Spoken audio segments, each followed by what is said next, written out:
এটা হচ্ছে মানে ট্রেনে যাওয়ার সময়। তো এটা হচ্ছে গ্রাম্য বাংলার একটা সুন্দর দৃশ্য দেখতে পাচ্ছ, যেটা খোলা খোলা মাঠের শেষে দিগন্ত রেখা মিশে গেছে, আকাশের একটা অপূর্ব দৃশ্য, গ্রাম্য বাংলার একটা অপূর্ব দৃশ্য, যেটা ট্রেনের মধ্যে থেকে তোলা একটা ভিডিওর মধ্যে দেখাচ্ছি আমি।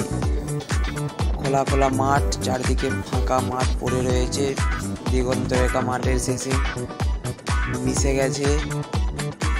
তো ট্রেন থেকে তোলা একটা ভিডিও, যেটা আমি বর্ধমান থেকে আসানসোলের দিকে যাচ্ছি, বাইরাজ স্টেশন পেরাবো এটা। আর পেছনের দিকে গাছপালা, তাল গাছ দাঁড়িয়ে আছে এক পায়ে, একটা কবিতা আছে না, তাল গাছ এক পায়ে দাঁড়িয়ে সব গাছ ছাড়িয়ে উঁকি মারে আকাশে। এই যে কবিতাটা একদম লাইনে লাইনে মিলে গেছে এখানে।